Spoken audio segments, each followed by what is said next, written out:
about your fight with Leah McCourt at Bellator 267, if I'm correct, on October 1st. So, based off her last performance, what did you think about her performance, and what do you expect to see her in this upcoming fight? I hope that she's better with every fight. I mean, I hope that I'm going to be going against the best version of Leah McCourt. The last one, Janae Harding's a good opponent. I think that Janae was winning up until that up kick. And I think she got lucky with that up kick. But that doesn't mean, I'm not saying that I'm not a shit talker. So I don't really, I respect anyone that gets in the cage, and I am honored to be able to go to London and be the co-main event for such an amazing organization as Bellator. And I know it wasn't me that got this, it wasn't because of me that I got this opportunity, but I am not fixing to let this opportunity slide between my fingers. Mm-hmm. And having the opportunity to be on the co-main event, is there any extra pressure going into that? Absolutely. And honestly, I think through my entire career, if you followed my career from the beginning, even as amateur, I've went into the enemy territory, as you could say it.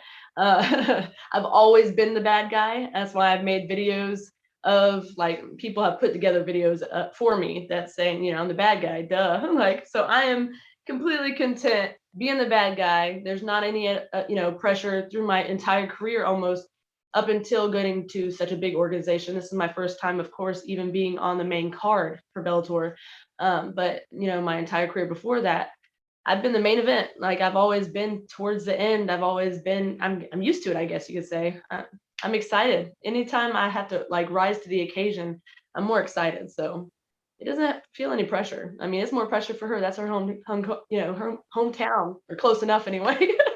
Yeah, yeah. And speaking on that, so I mean, I think that MVP is fighting on the main event as well. So I mean, they kind of have the whole England kind of thing going on with all their fighters. So with the pressure from the crowd, and obviously they're probably going to boo because that's just, it's natural.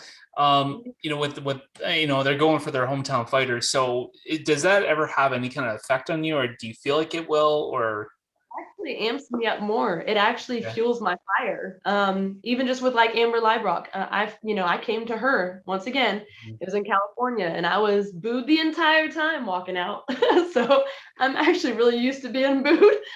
I don't know if that's a good thing to say, but No, you I'm know used. what, and I think that for some fighters, yeah, it just gives them more that fuel, and knowing that, hey, like, I'm coming in and I'm gonna embarrass you in front. Like, obviously, I'm not putting words in your mouth, but I'm coming in embarrassing you in front of your home crowd, so you better prepare. So Yes, that's exactly. I mean, that's what happened with her. And I had people come up to me after the fight and was like, "Hey, can I get a picture with you? I lost a lot of money betting against you." I'm like, "Well, sure, let's get a picture together." yeah, so um, now Don't. obviously, like, I know that you are gonna want to win the fight. You know you're gonna win the fight. So besides that, what's your prediction going into this fight? How do you see the fight breaking down?